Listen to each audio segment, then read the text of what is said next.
Bienvenidos a Economía y Real Estate, segunda temporada. Mi nombre es Daniel Zampone. Como todas las semanas, le doy la bienvenida a nuestro lugar, nuestro espacio, donde vamos charlando y pensando la economía, la política y consecuencia de esto, qué va pasando con el mercado inmobiliario. Como siempre te contamos, tenemos un observatorio inmobiliario donde vamos viendo qué se genera cuando sancionan una ley. ¿Qué pasa en el mercado inmobiliario cuando se sanciona la ley de alquileres? ¿Qué pasa cuando en una zona hay un desarrollo inmobiliario de algún municipio? ¿Es a favor? ¿Es en contra? Empezamos un ciclo de charlas con distintos referentes donde nos invitaron a ir a sus lugares de trabajo. La semana pasada tuvimos el agrado de que nos recibió el diputado Waldo Wolf en el Congreso de la Nación. Él nos dio su punto de vista, nos contó qué pasaba, particularmente ese día que fuimos, un día muy movido porque había sesión, había pasado lo del avión, de los iraníes que estaban dando vuelta. Bueno, Waldo muy amablemente nos dio su punto de vista de la economía, de la política y del mercado inmobiliario, ya que era un idóneo, muy idóneo del tema, que es colega, es martillero. Esta semana tomamos la invitación del ministro de Desarrollo Económico y Producción, José Justi, de la Ciudad Autónoma de Buenos Aires. Nos fuimos a una sede que tiene la jefatura de gobierno en Parque Lezama. Particularmente yo conocía la sede de Uspallata, el que está en la calle Uspallata, en Parque Patricios, en Ciudad Autónoma de Buenos Aires. La verdad que muy lindo edificio. Y esta semana nos invitaron a ir a la calle Martín García, que es justo enfrente del Parque Lezama, en el barrio de La Boca. La verdad que edificios interesantes, nueva dinámica de trabajo, cómo tienen distribuido. Y ahí nos atendió José, nos contó un poquito cómo trabajan ellos, en qué proyectos están trabajando. Hay un proyecto que lo tocamos al final de la nota, que es más que interesante, que hablan de cómo recuperar el centro de la Ciudad Autónoma de Buenos Aires, ya que lo hemos contado desde acá. Hubo un antes y un después, un antes, un durante y un después de la pandemia. ¿Qué pasó con los inmuebles y particularmente qué pasó con las oficinas del centro? Yo en algún momento ustedes me consultaban en qué invertir. Yo les decía, comprar un local en la calle Florida. ¿Por qué? Porque el tema de los locales, pasada la pandemia, en algún momento se iba a recuperar ese metro cuadrado, ese local iba a tomar vigencia nuevamente. El tema es qué pasó con las oficinas, que antiguamente estaba todo centralizado en esa zona. Después de la pandemia tenemos el caso de que muchas empresas tomaron la opción del home office, entonces redujo mucho los puestos de trabajo y los lugares de trabajo. Entonces hay un muy lindo proyecto que estuvimos tocando con el ministro, donde él nos comentaba qué quieren hacer con esa zona y cómo la quieren revalorizar. La verdad que en ese sentido muy bien. Y otro proyecto más que interesante es el de trabajo joven, cómo quieren que las pymes incorporen gente a sus empresas. La verdad que nos trataron muy bien, la pasamos bárbaro. Vamos a ir a los compromisos comerciales y a la vuelta ya directamente nos vamos desde la jefatura de gobiernos, sede en La Boca, Ciudad Autónoma de Buenos Aires, Parque Lezama.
Chubb brinda protección de seguros a la medida de cada actividad.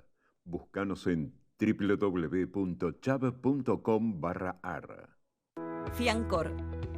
La fianza de los corredores inmobiliarios. Te financiamos la garantía y el depósito hasta en 18 cuotas. No corras riesgos. Opera con corredores inmobiliarios matriculados. Conócenos ingresando a fiancor.com.ar. Fiancor. Garantías para alquilar. Contracte a firma electrónica. Legal y segura.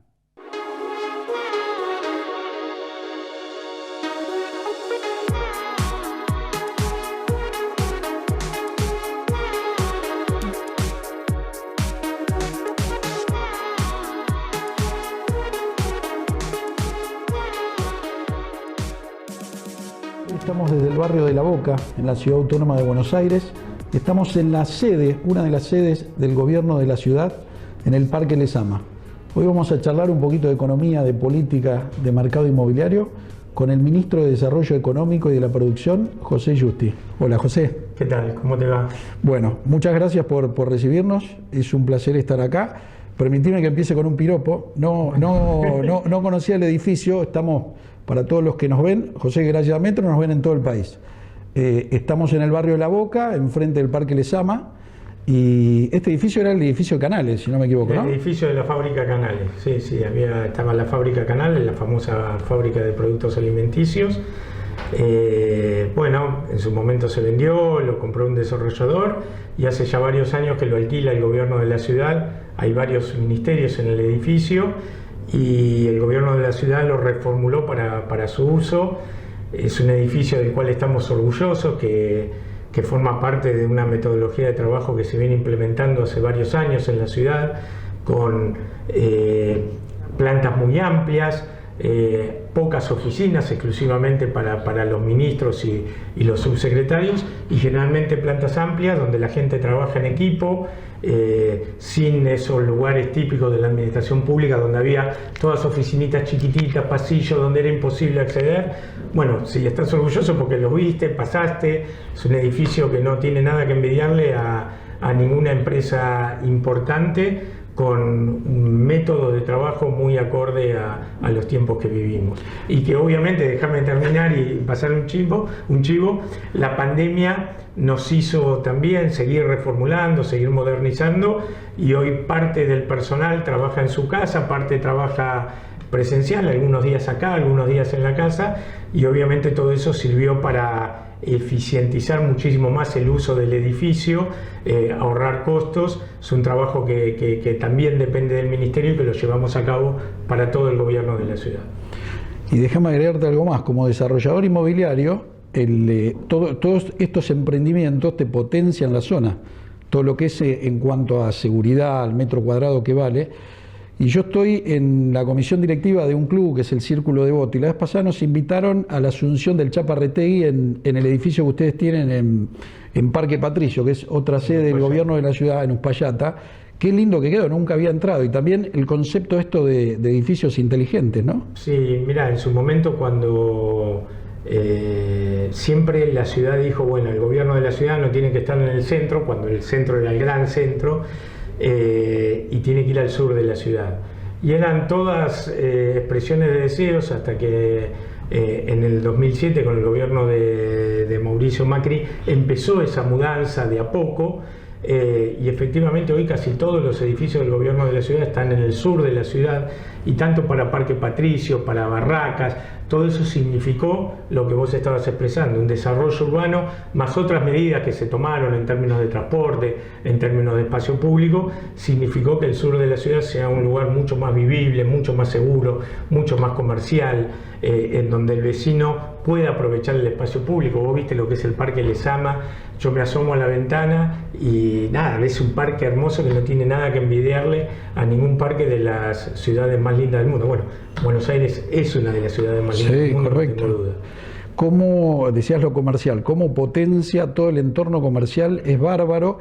Y la parte que no conocí, corregime si me equivoco, en Villa Lugano puede ser que hicieron toda la parte deportiva, llevaron complejo. Está el Parque Olímpico. El Parque Olímpico, correcto. Para las Olimpiadas de la Juventud, bueno, se generó ahí un Parque Olímpico gigante en tierras de la Corporación del Sur, en donde hay 6 pabellones, cada uno con el nombre de un continente, que la verdad que se hizo la Villa Olímpica en su momento, se hicieron viviendas que sirvieron para los atletas y que luego entraron a un periodo de subasta en donde la gente compró la vivienda. Hoy casi el 90% de los edificios esos están ocupados por gente que vive de forma estable, y luego se generó todo el Parque Olímpico con la pileta más moderna de la Argentina y con distintos pabellones en donde se practican deportes. Durante toda la pandemia esos pabellones sirvieron de vacunatorios, sirvieron para los testeos, y ahora están volviendo a ser de deportes, en donde estamos firmando convenios con las distintas federaciones, y hoy cada uno de esos pabellones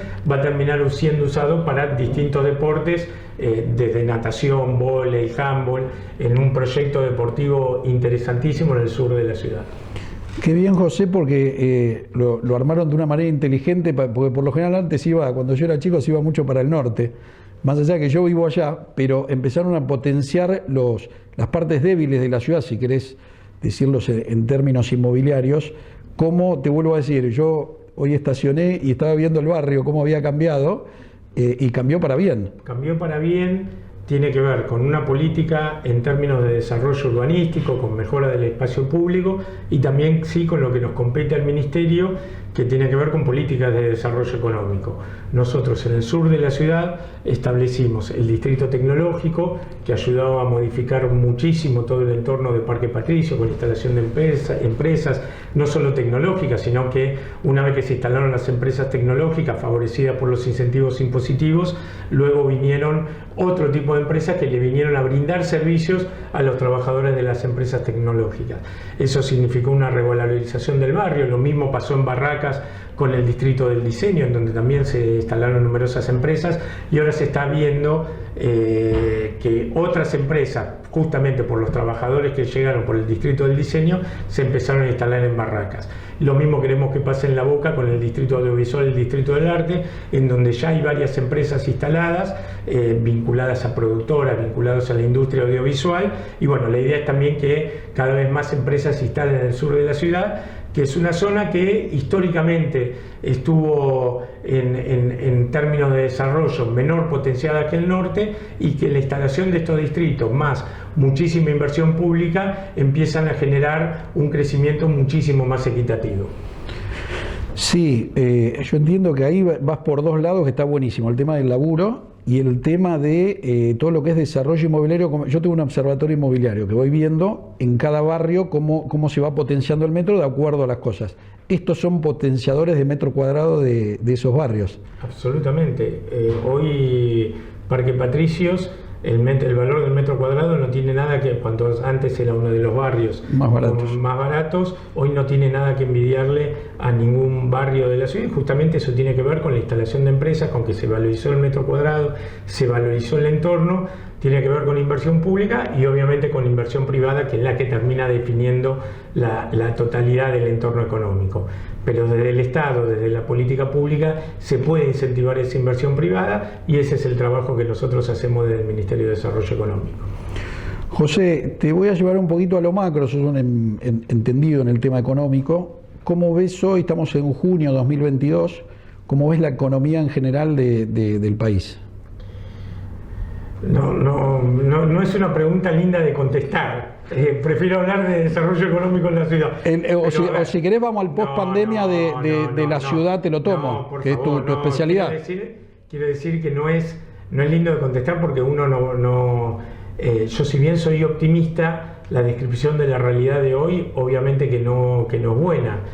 Creo que estamos con muchos problemas macroeconómicos, y lo que es peor no son los problemas macroeconómicos, muchos históricos, estructurales de la Argentina, muchos creados por este gobierno, y también algunos producto de la pandemia y producto de la invasión de Rusia a Ucrania. Pero lo peor es que no hay un plan para solucionar estos problemas. Me parece que ese es el déficit mayor que tenemos hoy como país, que frente a los problemas, algunos de los cuales se enfrentan a otros países del mundo y otros son exclusivamente nuestros, este gobierno no presenta ningún plan para superarlos. Y pretende que el solo deseo de querer superarlos otorgue una solución. Nosotros creemos que cualquier problema, así como lo teníamos en la ciudad y como lo seguimos teniendo, exige una planificación de la solución, exige llevarla a cabo, no solo voluntad política, sino también explicar cómo se van a solucionar los problemas, con qué instrumentos, y esto es lo que le falta a este gobierno. Sin embargo, creo que las elecciones del año pasado marcaron un punto de inflexión y en ese sentido creo que el futuro para la Argentina es mucho más promisorio de lo que es este presente. Quería empezar ahí, José, con lo macro para llevarte a lo micro, que es tu especialidad de la ciudad. Te escuchaba en notas que habías hecho, que había pasado durante... Yo soy hincha de las pymes, yo entiendo que las pymes es el motorcito y entiendo que tu concepto también.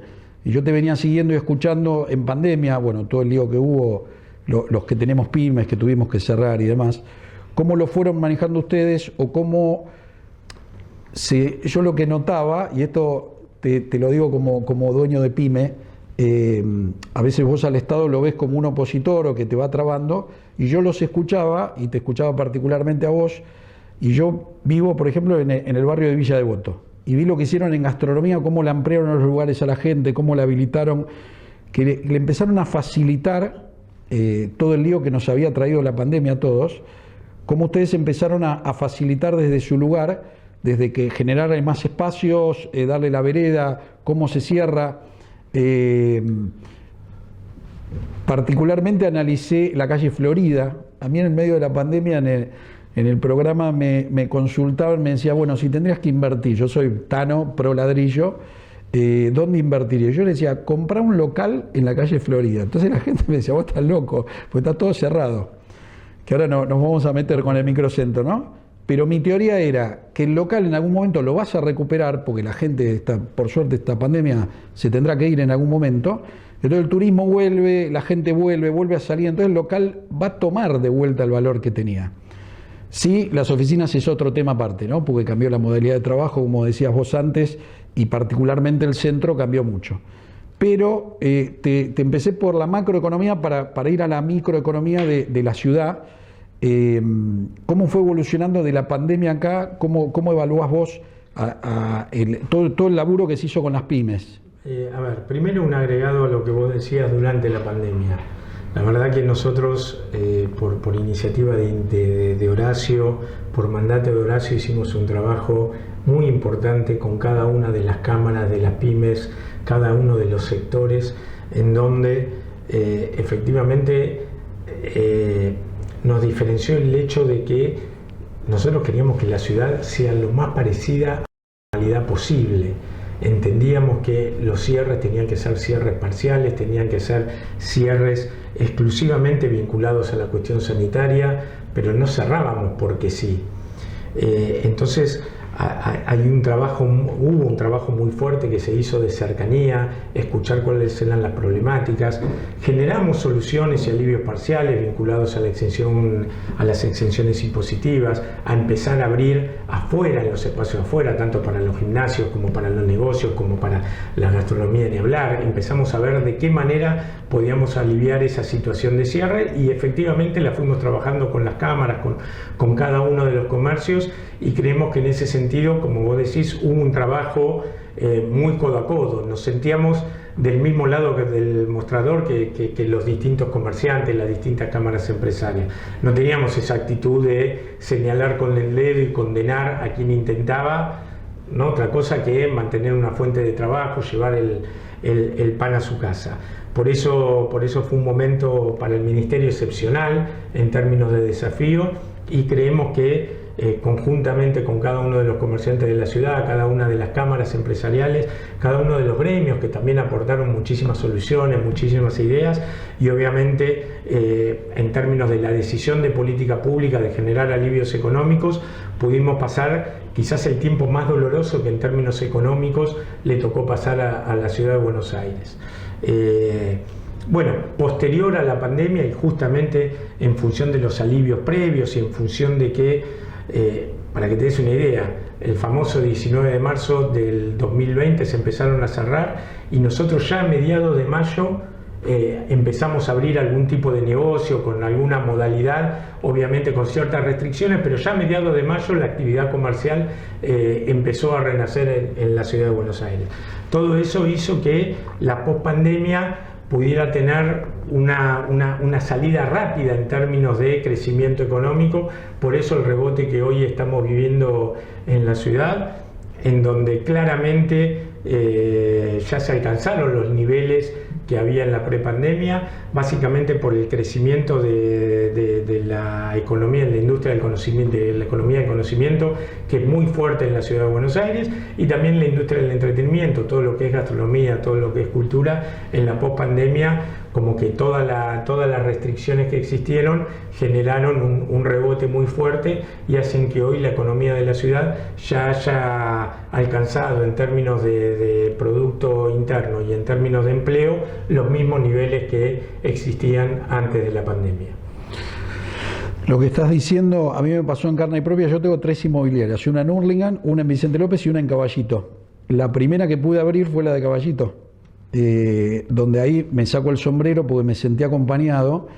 Y en otro lugar que me sentí muy acompañado, se lo dije a él en persona, yo tengo la casa central en Vicente López, en ese momento era Jorge Macri el intendente. Y vino una persona de su equipo, es esto cuando te acompañan, ¿no? Cuando te llevan. Y entró y yo dije, uy, me ven a inspeccionar, yo estaba con la cabeza quemada de cruzar, yo vivo en Capital, de cruzar la General Paz.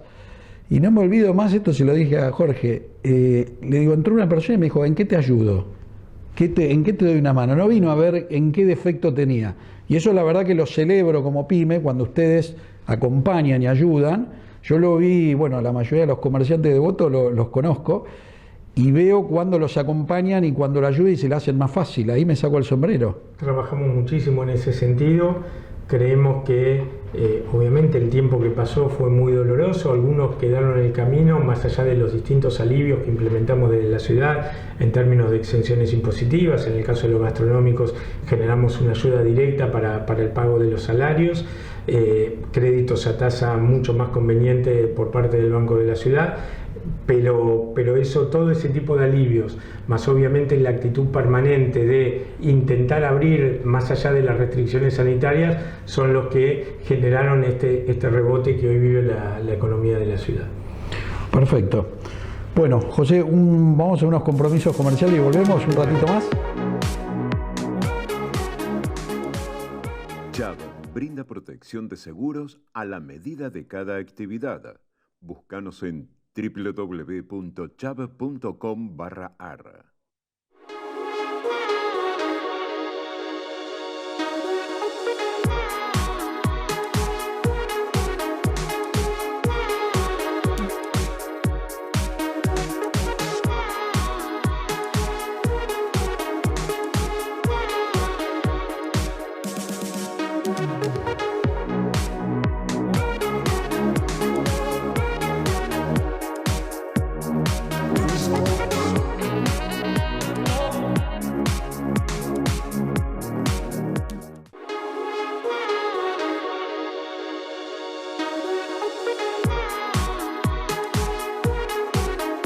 Volvemos desde Parque Lezama, La Boca, Ciudad Autónoma de Buenos Aires, con José Justi. José, pero estuvimos hablando un poquito de economía, macro, micro. Déjame llevarte un poquito a lo personal.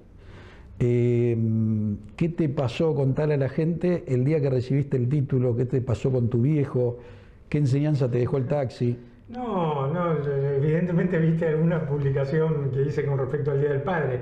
No, mi papá falleció ya hace muchos años, en el año 96, falleció joven a los 58 años y logró verme recibido. Yo cuento siempre que soy el primer profesional de la familia, la primera generación. Mi viejo es italiano, vino posterior a la Segunda Guerra Mundial, vivió toda una infancia de lo que significa para nuestros viejos el título, ¿eh? Sí, y para él tener un hijo recibido fue la cumbre de todo su laburo acá en la Argentina. Yo logré recibirme unos años antes que él falleció y el día que rendí la última materia no le había dicho nada a él, fue toda una sorpresa. Esa noche llegué a casa y le dije, papá, me recibí, y para él era tocar el cielo con las manos, ¿no? Todo el esfuerzo, todo el sacrificio. Él tuvo un taxi, trabajador autónomo, en la época que no había tantos trabajadores autónomos, no dependía de ningún sueldo, y todo lo que consiguió, su casa, la educación de sus hijos, mi universidad, tuvo que ver con el esfuerzo, con la cantidad de horas que él pasaba en el taxi. Así que, y obviamente el acompañamiento de mi mamá, pero el trabajo concreto de 15, 16 horas por día era de mi viejo. Por eso, nada, le agradecí ayer en las redes todo ese esfuerzo. Y bueno, nada, otro día del padre que él no está, te genera, te moviliza. Y pensé esas dos cosas como símbolo de su esfuerzo. El taxi, ese esfuerzo gigante de él que terminó en mi título. Te estoy escuchando como buen descendiente italiano, más o menos tenemos una edad parecida, lo que significa para nuestros viejos que hayamos estudiado, y este hincapié que ellos nos hacían del respeto al laburo, la cultura del laburo, ¿no? Que hoy me parece que un poco se perdió eso. Pero venimos de una generación que nosotros veíamos los viejos que laburaban y se rompían el lomo, y ellos, mi viejo siempre me decía, estudiá y laburá, como buen descendiente italiano. Cuando vi que lo posteaste me sentí muy identificado, porque me imagino lo que significaba para vos y para tu papá. Sí, para mi viejo fue muchísimo ese día, y bueno, tiene que ver con lo que vos decís, ¿no? Que uno muchas veces pregunta, con tanto lío que hicimos en esta Argentina, toda la dirigencia, cómo es que la Argentina está. Y la Argentina está por esa generación que vino, se rompió, le dedicó tantas horas al laburo, le dio al país mucho más de lo que recibió, y lo vemos con las jubilaciones, y no tengo ninguna duda que hay que retomar eso para volver a retomar la senda del crecimiento.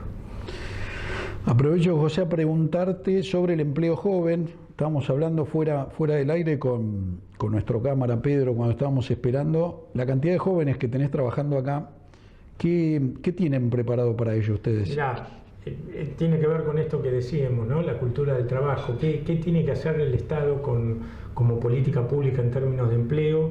Y nosotros desde la ciudad, en la pospandemia, y viendo que tantos jóvenes les costaba conseguir trabajo por distintas circunstancias, decidimos auspiciar y apoyar fuertemente el empleo joven. Todos vivimos situaciones, a todos nos tocó ser joven, la dificultad que significa conseguir el primer empleo, conseguir un empleo estable, formal.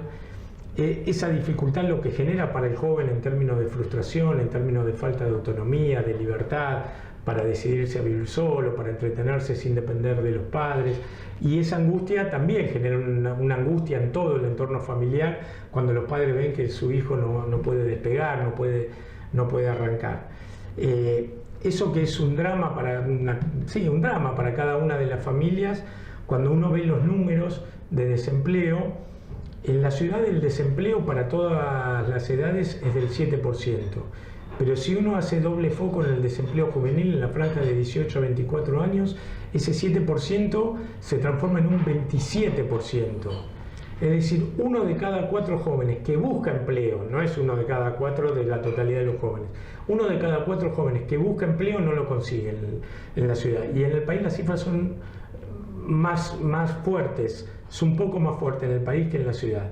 Entonces decidimos trabajar fuertemente esa problemática que involucra a 1 de cada 4 jóvenes que no consiguen empleo, y 1 de cada 2 jóvenes tiene un empleo que no tiene toda la formalidad del caso. O le pagan menos de lo que le tienen que pagar, o es un empleo en negro, o es un empleo en blanco, pero no le reconocen todas las horas que efectivamente le tienen que reconocer. Entonces decidimos atacar con una asistencia directa al salario de empleo joven. Es decir, que si vos, empresa, contratás a un empleado joven, la ciudad te da una asistencia para que cubras parte del salario de desempleo. En lugar de estar subsidiando planes de empleo y cosas que nunca sabemos bien cómo terminan y dónde terminan, lo que en este caso estamos haciendo es asistiendo directamente a parte del salario del empleo joven. El plan tiene una perspectiva de género, el aporte mayor en el caso de que la mujer sea hombre, y también una de las cosas que hablamos recientemente tiende a influir sobre una problemática estructural que tiene la ciudad, en donde ese desempleo juvenil, si vos mirás el norte de la ciudad, es del 17%, pero si mirás el sur de la ciudad es del 35%. Perdón, norte 17, sur 35, el doble. Entonces, el aporte al salario es mayor si el joven vive en el sur de la ciudad y es mayor si es mujer. Para que te des una idea, el máximo aporte que hace la ciudad es de un salario mínimo vital y móvil que hoy está alrededor de los 45.000 pesos. En el caso de que seas mujer y vivas en el sur de la ciudad. Y el menor aporte es de 25.000 pesos. O sea que si vos contratás a un joven, depende de dónde vive y depende del género, la ciudad te aporta desde 25.000 hasta 45.000 pesos de su salario, de tal manera de que nosotros estamos incentivando de una manera muy fuerte el empleo juvenil. El objetivo es que en el transcurso de un año 10.000 jóvenes en la ciudad consigan empleo por este plan. Bien, José, a ver, se me disparan varias preguntas. La primera, llegan muchas consultas al programa de pymes, dueños de pymes, que tienen un gran problema con la industria del juicio. Que no sé si ustedes lo evaluaron, pudieron ver, pudieron analizar algo de eso. Sí, justamente entendemos que esa es una problemática real, que hay que trabajar para cambiarla desde el Congreso de la Nación.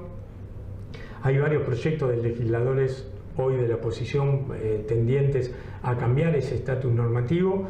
Nosotros desde la ciudad no lo podemos hacer porque es normativa nacional, entonces justamente como no podemos ir sobre las causas profundas, vamos hacia un incentivo para que se contrate jóvenes, y ese incentivo pasa por un apoyo en términos económicos que nosotros le damos al salario juvenil, entendiendo que hay que cambiar normativas que van en desmedro del empleo juvenil, porque van en desmedro de que las empresas incorporen más gente, y por lo tanto al no incorporar más gente a su planta de empleo, los jóvenes son los que más pierden con esta normativa. Entonces, por eso, justamente como no podemos cambiar la normativa que depende del Estado Nacional, vamos directamente por una asistencia directa al salario que privilegie y priorice el empleo joven.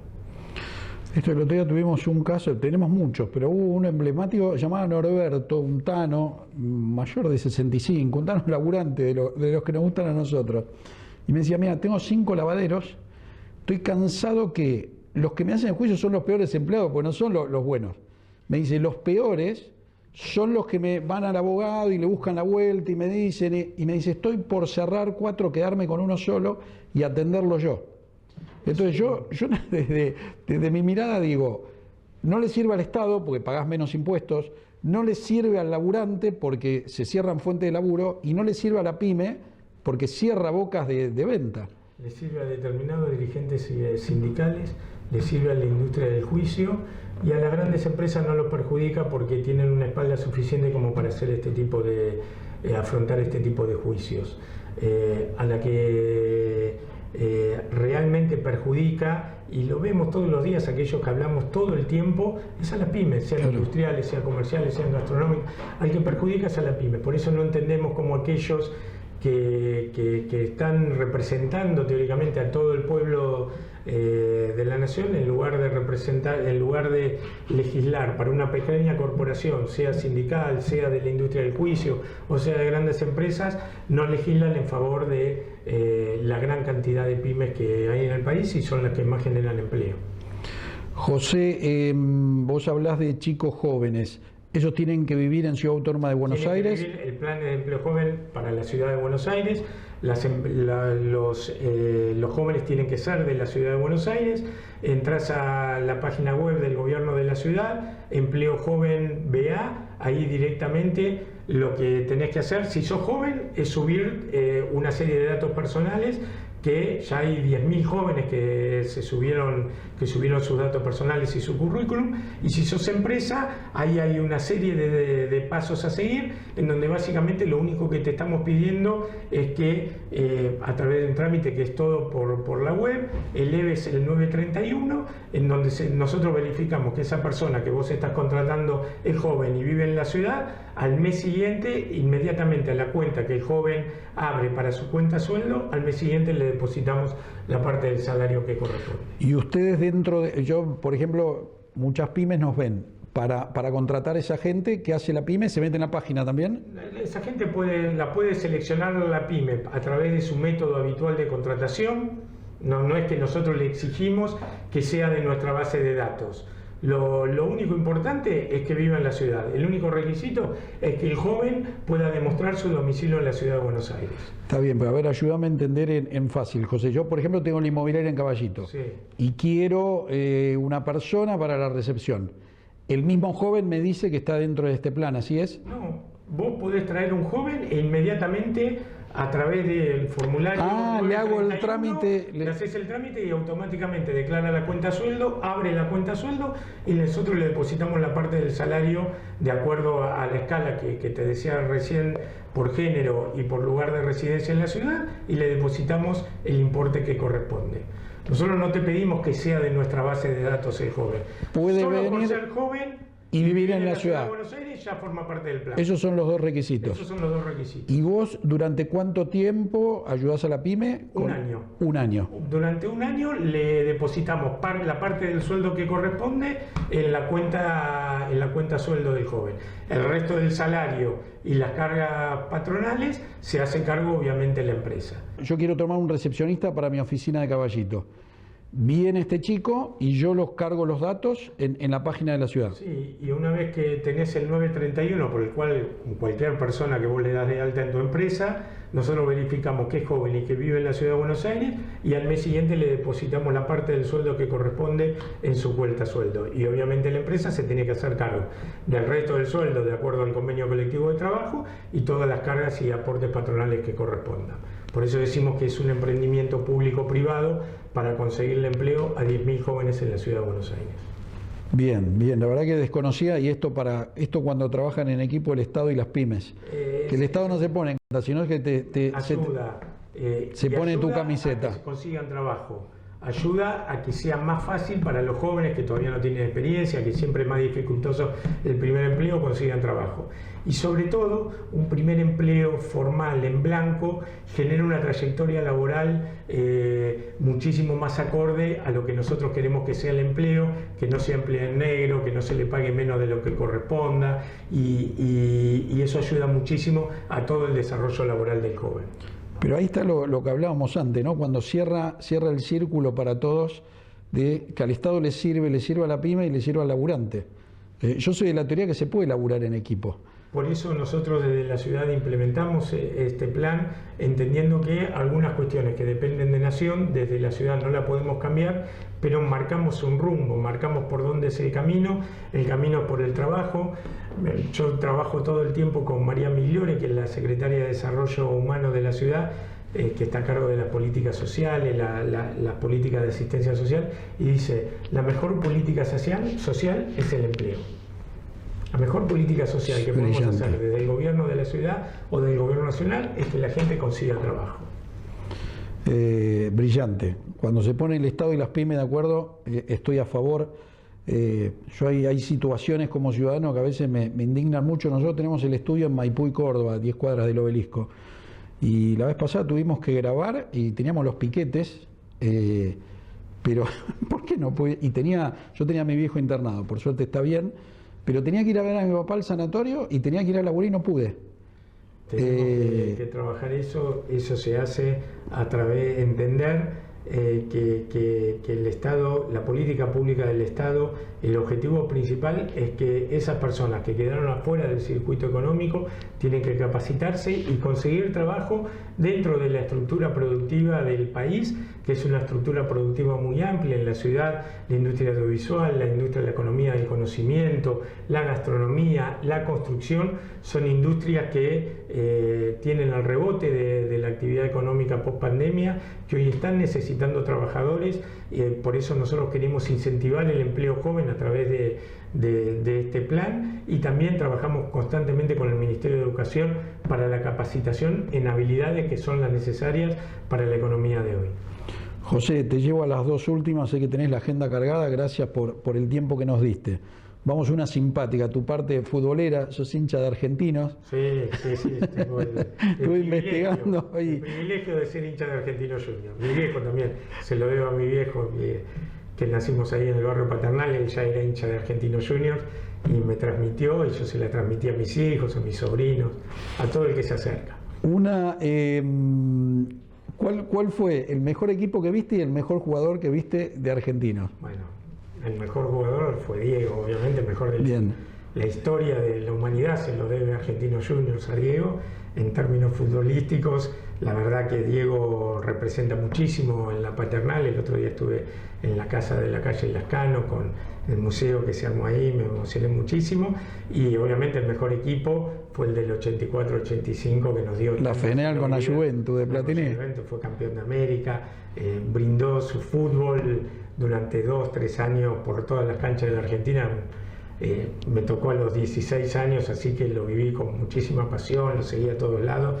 No pude ir a Paraguay ni a Japón, en ese momento no se viajaba tanto para mi vida. ¿Te acordás del partido 5 de la mañana? Fue. Sí, pero bueno, seguramente tendremos revancha y volveremos a estar en alguna final de América y en Japón también. Permitime que te agregue como futbolero mi punto de vista. Yo no soy hincha argentino, pero estoy ahí en Devoto, jugué al fútbol. No muchos tenemos ese privilegio, pero ahí andamos por el mundo.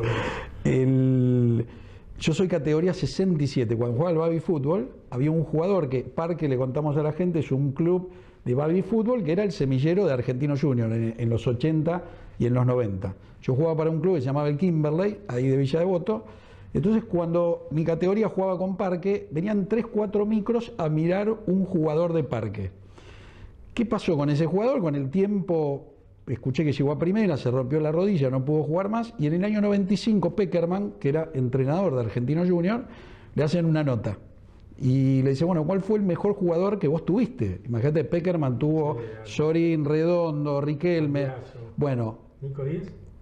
No, Nico es desde el Copelo también, pero no, Julián Infantino. Sí, Infantino. Sí, bueno, sí, Julián era de... Infantino siempre se decía que era el que venía después de Maradona. Exactamente. ¿Sabés que sí, al club, al Kimberley venía 3-4 micros lo venían a ver a él? A mí me quedó esa imagen porque era de mi categoría. Pero sí de nombre. Un pibe que era un crack. Pero te estoy hablando yo, años 77, yo tenía 10 años. Y después con el tiempo pregunté, en ese momento no había redes sociales, ¿viste? No teníamos celular, y me dijeron, llegó a primera, se fue a instituto, se rompió la rodilla. Se diluye en el tiempo hasta que un día lo escucho a José Peckerman y dice, el mejor jugador que tuve fue Julián Infantino. Se me puso la piel, cerca de Argentina, la piel de pollo. Y después el mejor equipo que vi en el año 91, nosotros jugábamos fútbol de salón y llega a la final Parque Sarmiento de Olivos. Todos los de Parque eran de Argentinos Juniors. ¿Sabes cómo formó ese equipo de Parque? Te vas a poner, te va a caer una lágrima. En ese momento le contamos a la gente, Maradona en el Napoli lo habían suspendido, lo habían sancionado. En ese momento se llevaba muy bien con el Checho Batista. Nosotros vamos a ver el partido y ese equipo formó el Checho Batista, el Chino Batista, Diego Maradona y el Monito Jiménez.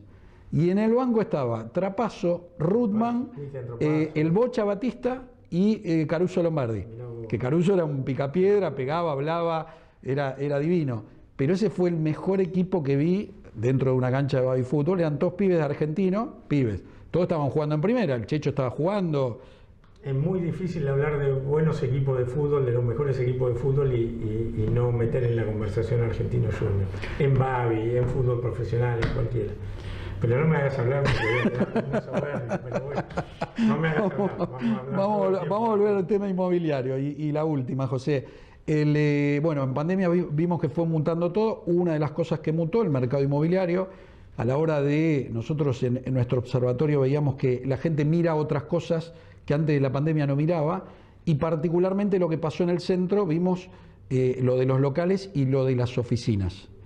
¿Cómo estás viendo vos el tema de oficina y qué están evaluando? Nosotros trabajamos el año pasado una ley que salió de la legislatura y ya está en proceso de ejecución, en donde justamente como política pública desde el Estado, viendo lo que pasó y entendiendo que la organización del trabajo, el cambio en términos de presencialidad, de home office, llegó para quedarse. Hay un cambio, las cosas no van a volver a ser antes como en la prepandemia.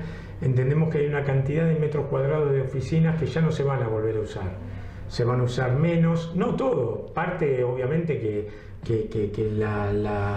la vuelta a la normalidad fue generando un uso distinto a la época plena de pandemia, pero ya no se va a usar el 100%. Por eso estamos generando incentivos impositivos importantes para aquellos desarrolladores, aquellas empresas que transformen lo que hoy son oficinas en viviendas, de tal manera de convertir al centro, que deje de ser un barrio exclusivamente de oficinas y que pase a ser un barrio con mixtura de usos, en donde no solamente existan oficinas, sino que exista vivienda, exista entretenimiento, exista salud, exista educación. Por eso, para todas las inversiones que generen este cambio, que transformen oficina en vivienda o alguna de las actividades priorizadas, que son las que te comentaba recién, la ciudad le devuelve en impuesto a los ingresos brutos hasta el 70% de la inversión. Es decir, si vos invertís 1 millón de pesos en remodelar tu oficina y en transformarla en una vivienda, la ciudad de ese 1 millón de pesos que vos invertís te devuelve hasta 700.000 pesos que vos dejás de pagar en ingresos brutos. A ver, José, te freno. Yo mañana tengo un cliente que quiere invertir, compra una oficina en el centro. Y esto él lo puede transformar en vivienda. Él lo puede transformar en vivienda, realiza una inversión para eso, es necesario hacer una inversión. Bien, de esos 10 pesos el Estado le da 7. Te devuelve hasta 7 en ingresos brutos. Dejá de pagar ingresos brutos por hasta 7 pesos. Perfecto. Obviamente hay empresas que pagan poco ingresos brutos y en ese caso aconsejamos asociarse con alguna empresa que pague muchos ingresos brutos de tal manera de apropiarse rápido del beneficio impositivo que le da la ciudad. Bien, ¿eso ya está vigente hoy? Eso ya está vigente hoy. Bien, si yo tengo un inversor que mañana le vendo una oficina, ¿cómo es el trámite, cómo es la logística? Es a través de nuestra página web, en www.buenosairesgobar/desarrollo económico, ahí ingresás, plan para el microcentro de la ciudad, ahí están todos los requisitos. Obviamente tenés que presentar el proyecto de inversión, quiénes son los socios de ese proyecto de inversión para ver hacia dónde nosotros vamos a acreditar la devolución de la inversión, pero ahí está todo explicado cuáles son los pasos a seguir. Bien, y la última, José, desde cuando me meto a la página hasta que puede salir el subsidio, ¿cuánto tiempo calculás que demora eso? Entre 3 y 6 meses tiene que salir, todo depende del tipo de inversión, si es una sola oficina o si es un edificio de oficina, el tipo de remodelación que vos vas a hacer, pero nosotros, apenas vos empezás a invertir, inmediatamente te devolvemos parte de la inversión. Excelente. José, me saco el sombrero, soy hincha de cuando el Estado está a favor de las pymes y caminan juntos, lo celebro, me encantó lo del empleo joven, estoy a favor. Me encantó lo que dijiste de la construcción, tenés 35 rubros más, los rubros colaterales que se genera, es brillante, y esto del centro, bueno, vamos a incentivarlo desde la oficina para que empiecen a invertir ahí. Hace falta, es la única zona de la ciudad que todavía no alcanzó los niveles de actividad de la prepandemia y nosotros creemos que ahí es donde tiene que estar el Estado beneficiando a aquellos que invierten en la ciudad. Bien, bueno, José, gracias por tu tiempo. La gente de Mi Free Shop te entrega un rico vinito para el asado. Muchísimas gracias. Bueno, José, la verdad que gracias por tu tiempo. Sé que estabas con agenda movida. Te felicito por tu prensa. Uno es consecuencia de la gente que tiene. Dante, sé que tenés a Jorgito Mesturini, a Carlitos Machi, que son amigos de Devoto. Así que te felicito y nuevamente gracias. Muchísimas gracias a ustedes. Vamos a los compromisos comerciales y volvemos desde el estudio.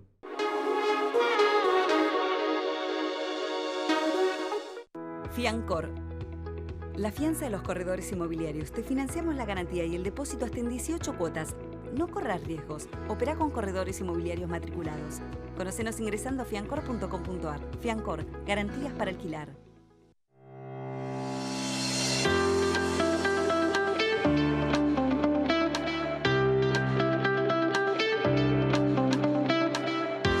Contracte a firma electrónica.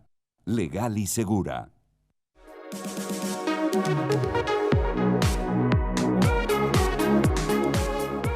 Bien, último bloque, saludos, resumen. Como les conté en la apertura del programa, nosotros desde acá celebramos cuando el Estado acompaña a las pymes, cuando el Estado acompaña a los constructores, cuando el Estado se pone a favor y no en contra del que quiere generar. Por ejemplo, el caso de un constructor, por ejemplo, una zona como vimos en la nota y hablábamos en el primer bloque, una zona del centro que hay que replantearla porque todo fue cambiando. Bien, celebro porque son ideas para bien, ojalá que resulte. Obviamente vamos a seguir este tema, lo vamos a seguir como nos gusta a nosotros, que es con estadísticas, cómo fue mutando y cómo fue mejorando. Pero esto es parte de lo que le contamos siempre del mercado inmobiliario, cómo se va moviendo el mercado y cómo va mutando. Antes y post de la pandemia, ya más de una vez lo contamos acá, cómo cambió la forma de mirar un inmueble. Antes de la pandemia se lo miraba de una manera, después o durante la pandemia se lo empezó a valorar más los espacios verdes, los balcones, los patios, las terrazas, las piletas, los jardines. Y esta modalidad del Zoom, hablando del tema de oficinas, también cómo cambió el tema de usar un lugar de trabajo. Bueno, lo seguiremos viendo y lo seguiremos atentamente desde nuestro observatorio inmobiliario.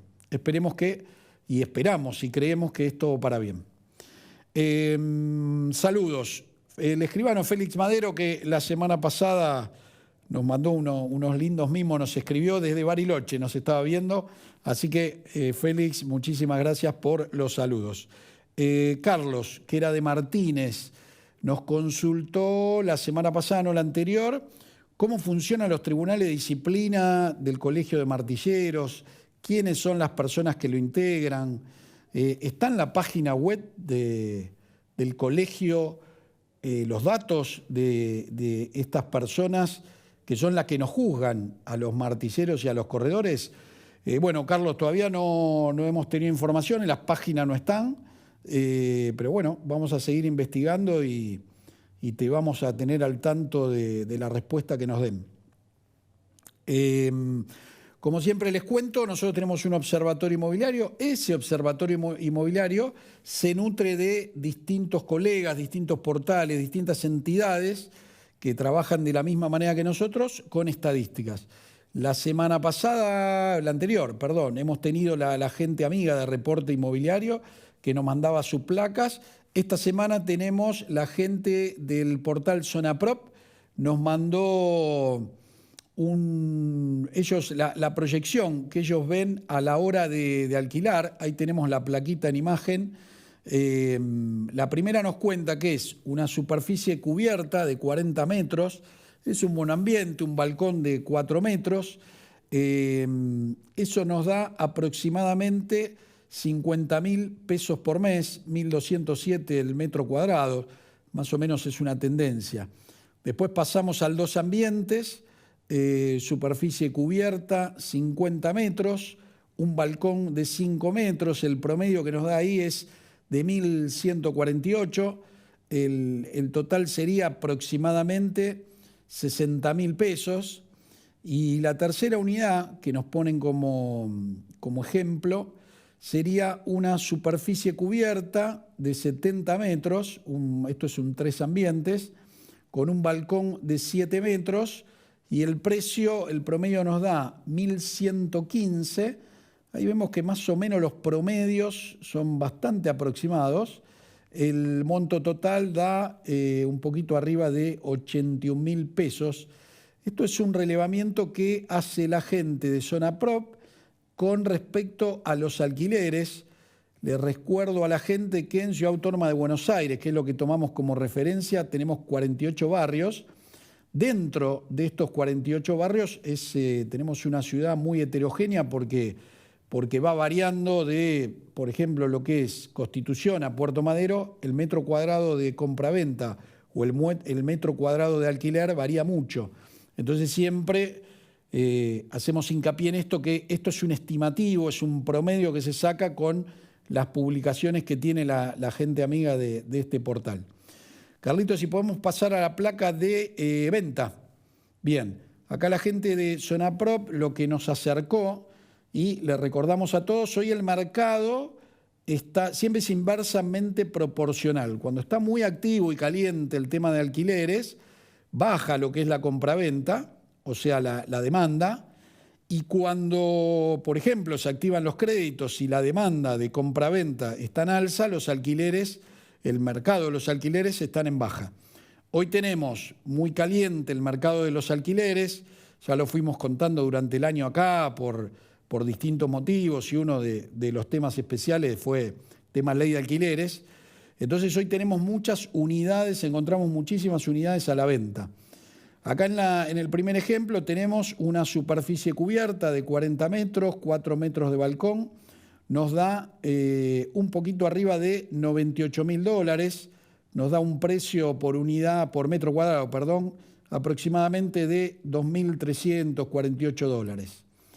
Después la segunda unidad que toman como referencia es un 2 ambientes, donde nos dice que tiene una superficie cubierta de 50 metros, un balcón de 5 metros, y el precio si lo pasamos a metro cuadrado, nos da $2.270.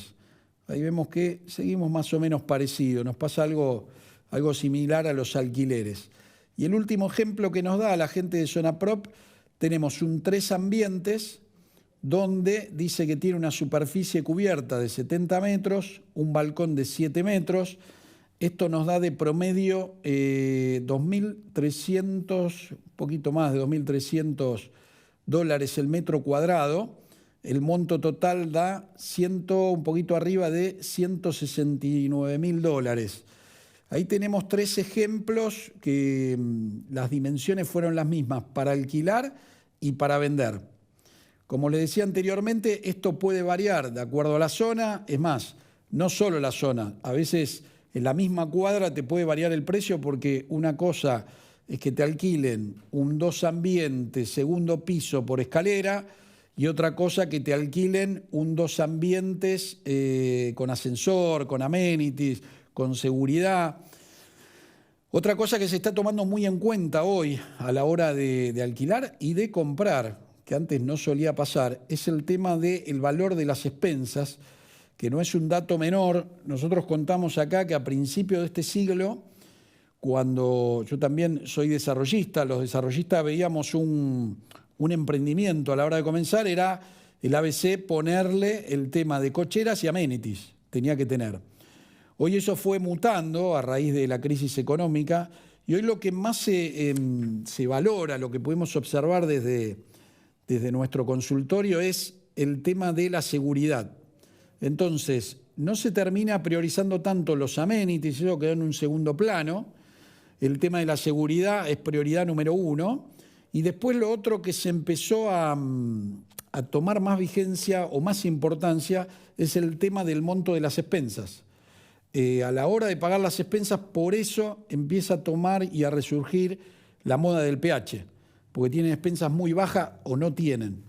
Entonces, muchos edificios hemos tenido operaciones de compraventa y se han caído por el monto de las expensas. A veces son edificios viejos y hay que remodelarlos, hay que cambiar, hacer mucha inversión. Entonces, el tema de la expensa común más la extraordinaria termina siendo muy fuerte y muy determinante a la hora de evaluar si comprar un inmueble. No les digo cómo se potencia esto a la hora de alquilar un departamento, ¿no? Porque no es un dato menor. Lo que fuimos notando desde nuestro observatorio inmobiliario, que siguen a la hora de alquilar o de invertir, siguen siendo las vedettes del mercado, el monoambiente, el 2 ambiente. Con respecto a las preguntas que nos llegaron esta semana de ¿invierto en un pozo o no invierto en un pozo? El mercado inmobiliario hoy está en baja, no está en el mejor momento de su rentabilidad, pero como siempre le digo, termina siendo lo más seguro a la hora de invertir. No es lo más rentable, pero es lo más seguro. ¿Me metería en un pozo hoy? Sí. ¿Por qué motivo? Porque termina siendo una alcancía, no tengo que depositar la plata toda junta, si es para irme a vivir o para inversión. Eso todos los meses vas depositando dólares que al final del camino se te transforman, vas depositando pesos y al final del camino se te transforman en dólares. Si tenés algún inconveniente en el medio, ¿podés salir? Sí, se hace una sesión de derechos y vos podés salir y podés vender. Siempre como les recomiendo es, cualquier pozo recomiendo, no. Hay que ver, tenés que tener tu corredor inmobiliario de confianza, que son los profesionales idóneos del tema, que te acompañen y te digan quién es la constructora, en qué zona se está haciendo, qué características tiene. Muchos me preguntaron esta semana, ¿dónde invertirías? Decinos una zona. La verdad que hay zonas muy buenas que se están desarrollando. Una en particular, por ejemplo, toda la semana vamos a dar nuestro punto de vista con distintas zonas. Si nos vamos a provincia de Buenos Aires, Hurlingham, hoy ese es donde yo apostaría en mis pesos, si me sobran, en un pozo. Iría con el corredor inmobiliario correcto para que me recomiende quién es la obra adecuada a mi presupuesto y de acuerdo a lo que busco. Bueno, muy bien. Ha sido otro programa, la verdad que de excelencia de economía y real estate. Todas las semanas recibimos mensajes. Carlitos, si podemos poner la placa de nuestras redes sociales, nuestro WhatsApp. Bien, nos pueden escribir por redes sociales. Por lo general lo que está haciendo la mayoría, escribiéndonos o mandándonos un audio al WhatsApp, que es 11 59 53 4777.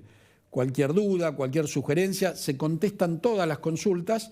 Algunas lo hacemos mediante el programa y otra de manera particular.